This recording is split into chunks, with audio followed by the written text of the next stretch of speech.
格闘技エンターテインメントファミリータイムでございます。僕の名前はナオトです。シンです。今日はですね、ジョン・リル・キャシメロのテクニカル分析をしていきたいと思います。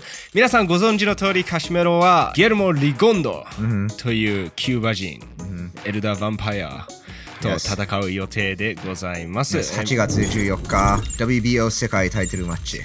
とてもエキサイティングな試合ですね。リゴンド選手の分析はこちらをクリックすればここをクリックすればありますので、ぜひそちらの方からアクセスしてください。リゴンド選手はテクニックがある。皆さん分かってます、そのテクニックでカシメロは勝ち目ないだろうという声も多く聞きます、カシメロ選手はブンブンパンチをオーバーハンドフックを回して、運がよくそれがヒットして、パワーがあるからそれで KO している印象ですが、よく見るとすごい細かいいいテクニックを使っていることに気づきました。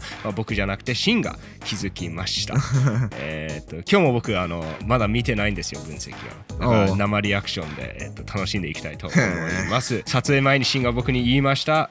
ほとんどは気づいていない、すごい細かいテクニックがあるそうです。誰も気づいてないってよ。誰も言ってないから。OK。誰も気づいてない。誰も気づいてない。Yes。誰も気づいてない。すごい細かいテクニックがあって、そのテクニックのおかげでKO をしているということを、撮影前に聞かされております。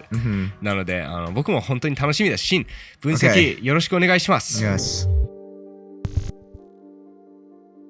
ジョン・リル・キャシメロ、世界3階級チャンピオンです。そうなんです。実はそれを達成したボクサーは結構少ないんですよ。例えばフィリピンでは44人世界チャンピオンを出してます。でもその中で4人しか3階級制覇を達成していません。で、ジョン・リル・キャシメロはその4人の1人です。ちなみに、日本から82人、チャンピオンが出てますが、5人しか3階級チャンピオンになってないんです。ということは3階級制覇をするのはとても難しいことです。で、キャシメロはそれをやってます。で、その上にキャシメロは自分の出身地フィリピンで世界タイトルを取ったことないんです。つまりいつもアウェーとしてベルトを獲得してることですね。ボクシングを見てる方はもう知ってると思います。アウェーで判定を勝つのはとても難しいです。結構相手を圧倒しないと無理ですね。なので、キャシメロは、ただ KO で勝てばいいという行動を取ります。アウェーとして世界タイトルを取ってる上に全て KO で取ってます。その世界ベルトをね。だからキャシメロはすごいアグレッシブなファイトスタイルを取り入れてると僕は考えてます。KO 取んないといけないから。でもね、その KO の取り方がハイライトで判断すると、ただ大振りにパンチを振って、パワーに頼ってテクニックも気にせず強引に攻めて、パワーがあるからそのラッキーパンチを当てて相手を倒して勝ってきているように見えますが、これじゃあ僕は納得しません。なぜなら世界3階級チャンピオンになるのはとても難しいことでしょう。ただ大振りに振ってパワーに頼ってラッキーパンチを当てる選手はそれできないはずじゃん。できたとしたらボクシングというスポーツは一体ね、どういうものなんだろう。It's a scam 本当はテクニックなんかいらないんです。っていうことになっちゃいますね。ボクシングジムが潰れる、世界中のトレーナーは何のためにいるの？そうだよね。ラッキーで3階級チャンピオンになれるならね、トレーナーいらないよね。だから僕はキャシメロの試合とファイトスタイルを研究しました。で、ある面白いことに気づきましたね。で、これからそれを分かりやすく説明していきたいと思います。この試合は、デューク・マイカ vs キャシメロの試合です。そうですね。最も最近の試合です、そうですね。最も最近の試合ですね。ここでキャシメロは大振りに攻めてね、ガンガンいってるようにね、パンチを振ってますね。でも、その後にここをちょっとゆっくり見ていきましょう。カシメロの左手を見てください。前に伸ばしてます。パンチじゃないですよ。相手の目線を隠してるフェイントです。で、これからキャシメロは自分の左手をこの右手でスイッチします。で、これもパンチじゃないんです。フェイントです。これでまた相手の、マイカの目線を隠して、ここからキャシメロは自分の左手をこの右手と取り入れる、なんかスイッチするような感じで、入れ替える。入れ替えるですね。それですね。入れ替えるって言うんですよね。日本語は難しいです。ボクシングみたいに。この左手を右手とスイッチしながら、左フックを当てるんです。で、ドゥーク・マイカーはこれ見えないんです。はい。ボーン。ビング。当たってますね。顎にクリーンヒットですね。結構細かく当ててますよ。はい。で、これがダメージを与えて、この後、ね、大振りで空振りして、すごい、悪いやつの顔してますね。それフルタイムで見ることできますか？どれくらいね、早いペースで。今はスローモーで見たんですけれども、実際はこの一瞬で、先ほどのテクニックが行われますね。そうですね。で、忘れてはいけないのは、この前結構多く大振りに振ってた、ワイルドに行ってたの。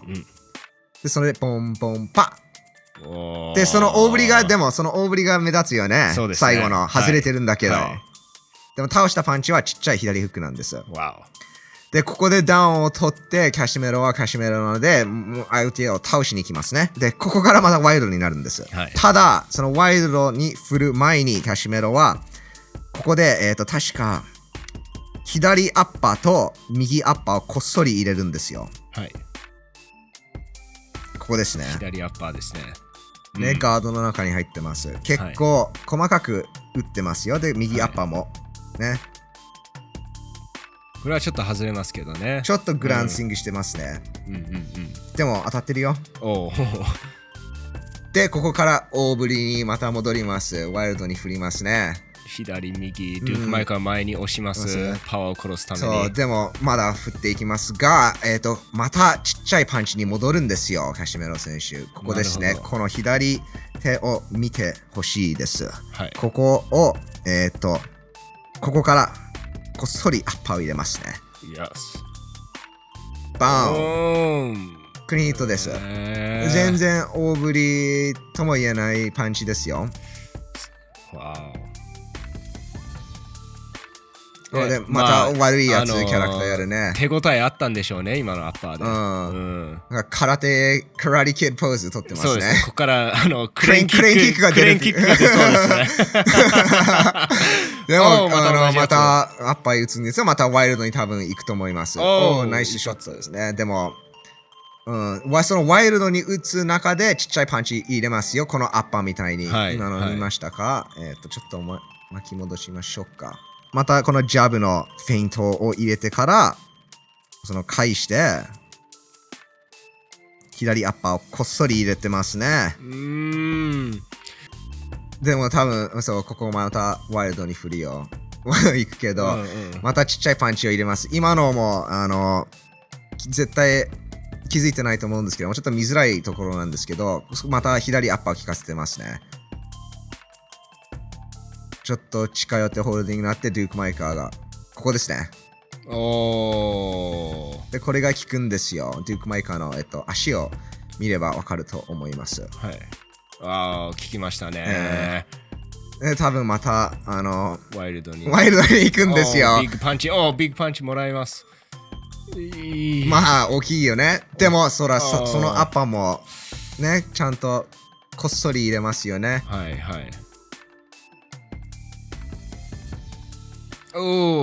しかも下に下がってるとこで。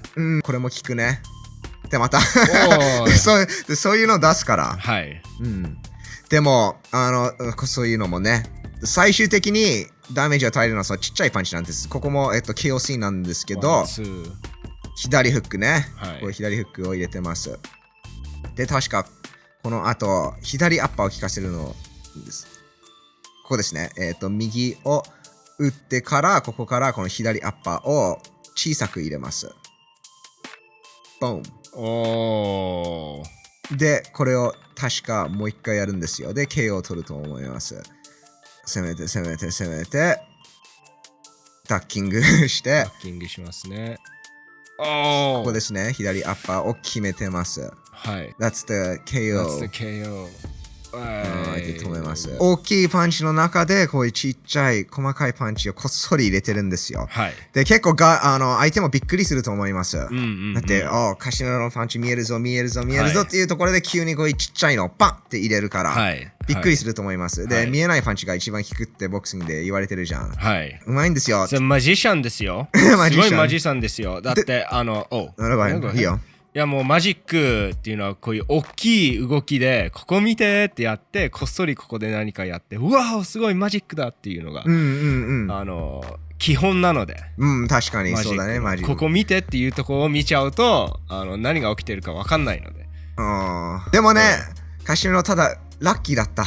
運が良くてこのデューク・マイカとの試合でそういうパンチを出せた、とも言えるじゃん。ただね、テテ戦でもこういう細かいパンチを出してるし、そういうフェイントも使ってます。これですね、テテ戦ですね。カシメロはここからね、ジャブを出して目線を隠します。ここを見てください。ちょっと見づらいんですけど、このジャブを出しながらテテの目線を隠して、ここを足で距離を潰します。深く入りますね。で、テテはこのストレートが来ると思ってこのダッキングしてます。ただ、カシメロは下からこうアッパーを当てますね。そこ当たってますね。ちょっと見えないんですけれども、テテの頭を見るとこう動いてるところが見えます。そこですね。大きいパンチじゃないよ。しかもジャブで目線を隠してちょっとこっそり距離を詰めたじゃん。で、この後にもう一発当てるんだけど、全然大きいパンチではないです。ちっちゃい細かいパンチをまた当てました。ここですね。これ当てた後なんですけれども、ちょっとバックしますか。バン、そこですね。で、ここからもう一発行くんですけれども、もう手で倒れてますね。で、この後、カシメロは何をしますか？大振りにパンチを振って倒しに行きます。結構大きくいくんですけれども、その後も、細かいパンチとフェイントを混ぜてきます。こう、手をロープに詰めてちょっとガンガン倒しに行ってるんですけれども、この中で、ここ、フェイント、左フック、手ダッキングしますね。でも、フェイント。で、ここも、その右手で、手の目線を隠します。で、その入れ替えるような動きで左フックを当てるんです。これは見えないですね。見えないし、ちょっとクリーンヒットでもないんです。かすったようなパンチなんですけれども、パワーがあるから、これでダウンを取るんです。あと見えないから、効きますよね。でも、フェイントから細かいパンチ、そのテクニック結構よく使います。この試合でも使いますね。山下選手ですね。よく知ってますね。ジャブ。山下選手ね、キャシメロのお兄さんと電話で話したんだけど、お前、山下に似てるって言われてた。カシメロはまたジャブで距離を詰めて、距離を詰めてっていうか、目線を隠します。で、これから、ここね、細かい左アッパーを当てます。その姿勢をもう取ってますね。ボーン！わー。結構コンパクトに打ってますよ。What a devastating shot. 効かせた後、キャシメロはフェイント、小さい左フック。わー。本当にちっちゃいですね。バーン。で、多分この後大振りになると思います。大振り。毎試合やってるから、ただラッキーだって言えないと思う。結構やるんで。テクニックでしょ。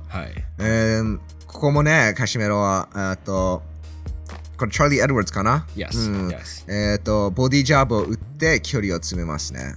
で、こっからこっそり右アッパーをガードの隙間から入れます。ですね。で、攻めていきますね。でもう一発右アッパーを当てるんですよ。相手のジャブを避けてますね、スイーピングで。で、ここから、ここ。わー。聞きました。で、またね、大きい大振りに振ります。ただ、大振りでも、そんなバランスが大きく崩れないのも結構面白いと思います。でも、ボクサーとしては、かなり崩れてます。確かに。俺最近 MMA 見てるから。MMA ってキックボクシング見てるから。でもね、こういう細かいパンチをボディにも当てますよ。カシメロの、ジャブのフェイントを使いますね。はい。ね。全然こう、ジャブを当てようともしてません。はい。ここから右を打って、ガードを上げてもらって、ここからこの左手でこうボディを当てます。わー。重そうですね。でも、重いんだけど、全然振ってないじゃん。うん。ボン。わー。早いですね。うん。で、そこから上にもつなげていきます。うん。だからボディにもそういう細かいパンチを入れますね。このダウンも。また悪いここですね。そうですね。悪いやつだよ。これ左フックで、うん、相手の意識を上に持っていきます。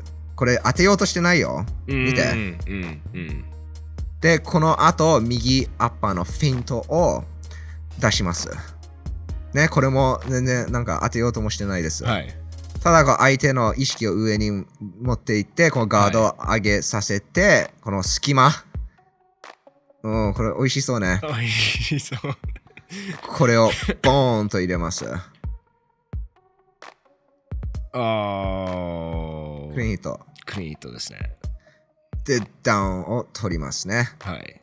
だから結構こっそり入れるんですよ。かなり器用なファイターとも言えるんじゃない？ものすごい器用だと思いますよ。格闘技を、経験しているか、どんなトレーニング、どんなレベルでも分かると思います。すごい勢いに乗ってうわーってサンダーバッグでもスパーリングでも打つじゃないですか。その後はい綺麗に打てってすっごい難しいんです。すっごい難しい。はい、そのスイッチ、メンタルスイッチが難しいよね。メンタルも難しいし、ここでもう血液でいっぱいパンパンになるじゃないですか。パンパンになった時にこう細かく打ったりスピードを変えたりするのって。カシマロが本当に考えて、こういう作戦を立ててやってるのか俺は分かんない。本人しか分かんないけど、まあ、やってるのは確かです。で、結構アグレッシブに攻めるファイターの印象が強いじゃん、カシメロって、ガンガンいくから。でも、カウンターも合わせるんですよ。カウンターも狙います。で、そのカウンターでダメージを与えるパワーを持ってます。ここね、またチャーリー・エドワーズですね。チャーリー・エドワーズは、こう左フックを打つ準備をしてますね。ここ当てに行きます。で、カシメロは逆に自分の左フックを当てるんです。同時に。で、同時に打ってるので、もっと細かく打てる方が先に当てるじゃん。キャッシュメロの方が先に当てました。カウンターですよ。で、ダウンを取りますね。しかもピンポイントじゃないですか。顎に。これ綺麗なカウンターですよ。めちゃくちゃ綺麗じゃないですか。ねえ。ガードも上がってるしね。顎の高さになってますよ。なんか全然こう下がってないんだけど、こう間に入ってしまったね。ガードの隙間ね。うまいうまい。この試合もね、相手こうガンガン前に出てきます。こうパンチを打ってますね。こう前に攻めていくんですけれども、キャシメロは足でバックステップを取って距離を作って、相手に前に出てもらいます。ステップ踏んだよね。で、相手の頭をこう前に出ていきます。で、キャシメロはそれに左フックを合わせますね。前に出たでしょ、相手の頭。空振りして相手にバランス崩れさせて、カウンター左フック。これもダウンです。聞きましたね。これもカウンター左フックですね。でも、ここではキャシメロが前に出てます。前に出て、相手にパンチ打たせます。で、パンチを打った瞬間に左フックを当てるんですよ。前に出て、行くぞって入ってるじゃん。右ストレートできますね。右ストレートで左フックを打とうとするときにキャシメロが逆にもう当ててます。痛い。ダウン。ダウンですね。ダウンです。わー。まとめるとキャシメロは危ないファイターです。危ないですよ。ただ大振りに振って運が良くてラッキーパンチを当ててるボクサーではないです。なんとこっそり細かいパンチを当てて、そのこっそり細かく当ててるパンチがダメージを与えてるんですよ。だから割と器用で賢いんです。賢いですね。結構そのトラッシュトークキャラクターを演じるじゃん。そのキャラクターより頭いいと僕は思います。もうそれはもう間違いないと思いますよ。あとはリングの中でも賢いですし、リングの外に与える印象もすごい考えてると僕は思うんです。あえて大振りにして、俺はパワーを持ってるんだぞ、アピールをめちゃくちゃして、パワーに頼ってるぞっていう印象を与えて、俺はパワーがいいんだ、パワーいいんだ。自分のテクニックがすごいって一度も言ったことないんです、カシメロって。いつも自分のパワー、トレーニングキャンプみんなカシメロのパワーばっかりやって大振り振るじゃないですか。パワーに気をつけてって相手を思ってる。ずっとトレーニングキャンプで聞いてる、トラッシュトークで聞いてる、メディアも言う、カシメロのパワーがやばい。ガードしないとこんな大振り当たったらどうなるんだろう。ガードしてバン、ちっちゃいやつが入ってくる。逆に大振りが来たってそうだからマジシャンだと思います。ほら、みんなが期待してる大振りだよ、って来て、フェイント、ちっちゃいアッパーとか、ちっちゃいフックとか。あとね、カウンターも合わせるじゃん。そうですね。カウンターを合わせることもできるし、そのカウンターで効かせることもできる。だから、結構頭いいと言ってもいい。でも、わかんないよ。ただ運がいいかもしれないです。わかんないよ。運が良くて3階級チャンピオンになったかもしれないです。僕は結構賢いボクサーであるって確信してます。ただ、リゴンドより賢いのか。そこがちょっと質問ですよね。リゴンドのスマートネスは、別の動画でアップしますので、皆さんそれを見逃さないためにチャンネル登録ボタンをスマッシュしてください。いいねボタンもスマッシュしてください。相変わらず素晴らしい分析でした。そう、ありがとう。皆さん、Shin's the man ですよ。僕の名前はナオトです。シンです。See you again soon。またお会いしましょう。バイバイ。格闘技グッズを買うならグリッドファイトショップファミリータイムクーポンコードを使って 15% オフです。概要欄の URL からアクセスできます。すごいいいですね。